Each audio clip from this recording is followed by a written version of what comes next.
اللہ اکبر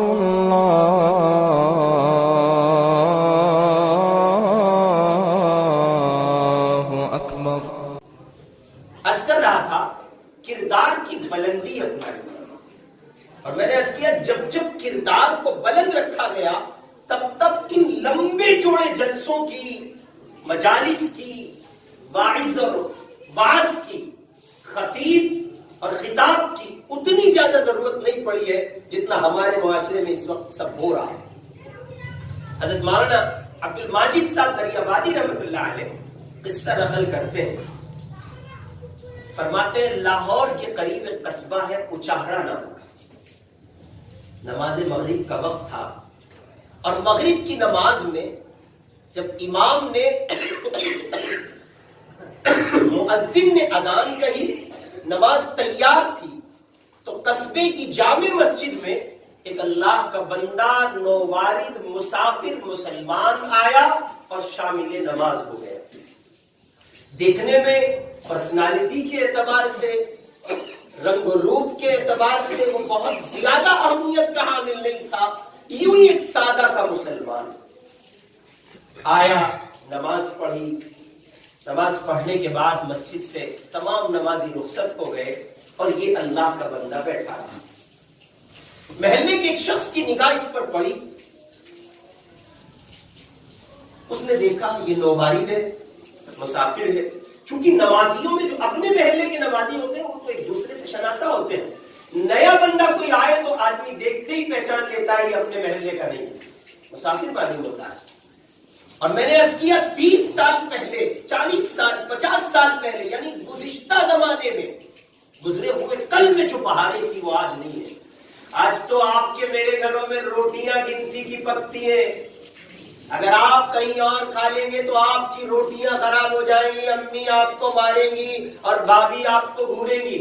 اب سے پہلے کا زمانہ یہ ہے کہ 2-3 لوگوں کا کھانا گھر کی ہنڈیا میں زائد بنایا جاتا تھا، اور ان کی نیتوں میں فساد نہیں تھا، وہ نیتوں میں خالص تھے، نیک نیتی کے ساتھ کھانا بناتے تھے، 1-2 اللہ کے بندوں کا زائد بناتے تھے، ان کی نیت کی برکت سے اللہ ان کے دسترخوان پر مہمان بھیج دیا کرتا ہے۔ ہمارے آپ کے یہاں چونکہ گنتی کی روٹیاں بنتی ہیں، سو جیسی نیت ہے ویسے اس کے اثرات ہیں۔ اب اسے محلے دار نے دیکھا، ایک نووارد ہے، مسافر ہے، چنانچہ وہ قریب آیا اور پہچانا ہاں محلے کا نہیں ہے، اور اپنے گھر گیا اور جلدی سے بڑی سی ڈلیا میں روٹیاں اور رکابی میں سالن لے کر وہ جلدی سے مسجد حاضر ہوا، اور اس نے کہا آپ نووارد ہیں، مسافر ہیں، بستی کے مہمان ہیں، آپ جلدی سے ہاتھ دھل لیجئے، میں آپ کے لیے کھانا لایا۔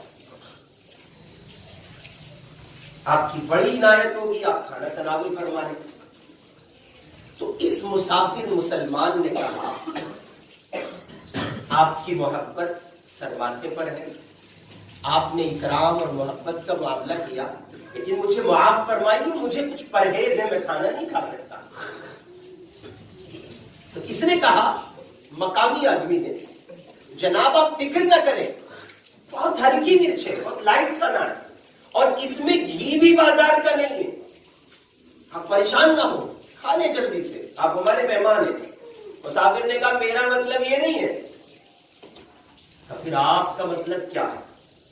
مقامی مسلمان نے جب یہ پوچھا آپ کیا کہنا چاہتے ہیں، تو مسافر چپ ہو گیا، چونکہ وہ جو بات پیش کرنا چاہتا تھا وہ اتنا آسان نہیں تھا کہنا۔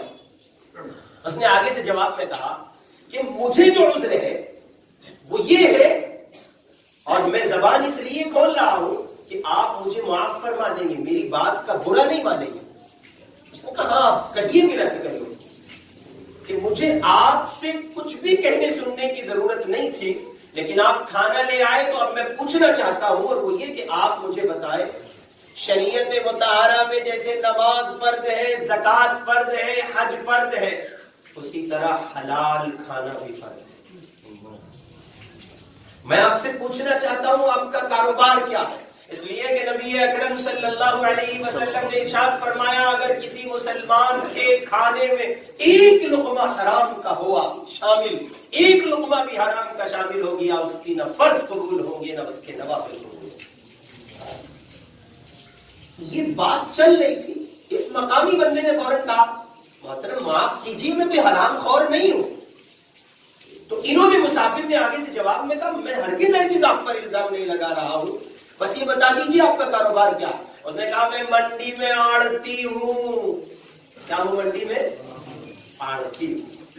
انہوں نے آگے سے جواب میں کہا انگریزی راج ہے تو یقینی بات ہے آپ آڑتی ہیں، تو کیا آپ کی منڈی میں جو بیوپار ہوتا ہے اور آڑتی کاروبار کرتے ہیں آپ اس کا ثبوت پیش کرتے ہیں کہ کسی مرحلے میں سود کا لین دین نہیں ہوتا ہوگا؟ کسی بھی مرحلے میں سود کا لین دین نہیں ہوتا ہوگا؟ تو آگے سے اس اللہ کے بندے نے جواب میں کہا کہ میں یہ تو آپ سے نہیں کہہ سکتا کہ سود کا لین دین نہیں ہوتا ہوگا، البتہ اتنی بات ہے کئی موقعوں پر ہم منڈی داروں کو منڈی سے قرض لینا پڑتا ہے اور وہ جو قرض ہمیں ملتا ہے وہ ایک مقررہ شرح پر سود کے ساتھ ملتا ہے۔ مسافر نے جواب دیا اس کا مطلب آپ کے مال میں سود شامل ہے، میں آپ کے یہاں سے کھانا نہیں کھا سکتا، آپ کو تکلیف ہوئی بہت معذرت، اللہ کے لیے معاف فرمائیں اور اس محبت کا بہت صلہ اللہ آپ کو عطا کرے جو آپ نے پیش کی، باقی میں کھانا نہیں کھا سکتا۔ اب اس مقامی بندے کے پاؤں تلے زمین نکل گئی، پہلی بار کسی مسافر سے سابقہ پڑا ہے جو اتنی تفتیش کے بعد کھانا کھا رہا ہے۔ بالآخر یہ وہاں سے نکلا، مسافر نے اپنا رخ موڑا، قبلے کی طرف متوجہ ہوا، نماز ادا کرنے لگا یا اپنی مصروف عبادت ہوا۔ اس مقامی مسلمان میں بے چینی اضطراب اتنا بڑھا، یہ فوری طور پر اپنے پڑوسی کے یہاں پہنچا اور کہا محترم مسجد میں ایک مسافر ہے، میرا کھانا تو مشکوک نکلا، آپ جائیں اس اللہ کے بندے کو کھانا کھلائیں۔ واقعے پر ہر دو پہلو سے غور کیجیے گا، ایک طرف حلال کا سبق پڑھایا جا رہا ہے، کردار کی بلندی پیش کی جا رہی ہے، دوسری طرف زمانے میں خیر دیکھے نووارد مسافر ہے تو کھانوں پر کھانے پیش کیے جا رہے ہیں۔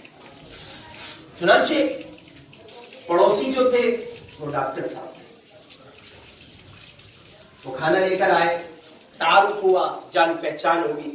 نووارد مسافر نے ڈاکٹر صاحب سے کہا وہ ذرا ایڈوانس تھے، ہوتے نا بہت لوگ بولتے ہیں ایک بار خالی چھوڑ دو تو پھر ایسے جیسے بٹن دبا دیا، تو وہ اسٹارٹ ہو گئے۔ مسافر نے پوچھا آپ کا ذریعہ معاش کیا کماتے ہیں آپ؟ انہوں نے کہا کچھ نہیں، مجھ پر تو اللہ کا بہت بہت فضل ہے، میں ڈاکٹر ہوں، میری 100 روپے تنخواہ ہے، 2-4 روپے روز ادھر ادھر سے بھی آ ہی جاتے ہیں، اور بڑا لڑکا کچہری میں ملازم ہے، 57 روپے تنخواہ اس کی ہے، 2-4 روپے روزانہ وہ بھی لے آتا ہے۔ اب یہ 2-4 روپے کی تو کوئی گنتی نہیں نا ہمارے یہاں۔ زمین بھی ہے جہاں سے سال میں غلہ آتا ہے۔ مسافر نے جب ڈاکٹر کی کہانی سنی تو فرمایا بڑی محبت کے ساتھ اسلام میں رشوت کو جائز نہیں رکھا گیا ہے، جب آپ رشوت لیتے ہیں تو گویا آپ کا مال پاک نہیں ہے، اور میں کسی کا ناپاک مال کھا کر خود کو داغدار نہیں کر سکتا۔ ڈاکٹر ٹھیک ہے ایڈوانس تھا، لیکن آج ملا بھائی تو شیر کو سوا شیر، اب کیا کریں؟ لیکن میں نے عرض کیا سماج میں بھلائی اتنی تھی کہ ڈاکٹر وہاں سے اٹھے باہر نکلے تو وہ بندہ جو آڑتی تھا پہلے سے ان کا منتظر تھا، کہا کیا ہوا؟ کا کھانا تو نہیں کیا، میرے مال میں بھی نقص ہے۔ اللہ، پھر چلو چلتے ہیں۔ یہ پہنچے ایک زمیندار کے پاس، زمیندار سے گزارش کی، وہ کھانا لے کے آیا، اس نے کھانا پیش کیا تو ان مسافر بزرگ نے کہا کیا آپ کے یہاں کسی کی زمین گروی نہیں رکھی گئی؟ انہوں نے سچ کا سہارا لیا، سچ بولا اور کہا ہاں میرے پاس زمین گروی رکھی ہے۔ فرمایا پھر آپ کا مال حلال ہے۔ یہ بھی چلا گیا۔ اس کے بعد ایک عالم کو بھیجا گیا۔ آپ کہیں گے خود کو نہیں تولتے، ہم خود کو بھی تولتے ہیں۔ ایک عالم کو بھیجا گیا تو عالم کے مال میں تو کوئی شک نہیں ہونا چاہیے تھا، لیکن آپ دیکھیں ہماری نگاہ نہیں پہنچتی ہے، ہم کہاں کہاں گناہ کر رہے ہوتے ہیں۔ وہ عالم صاحب کھانا لے کے آئے، مسجد کے امام کے مال میں کیا شک ہو سکتا ہے؟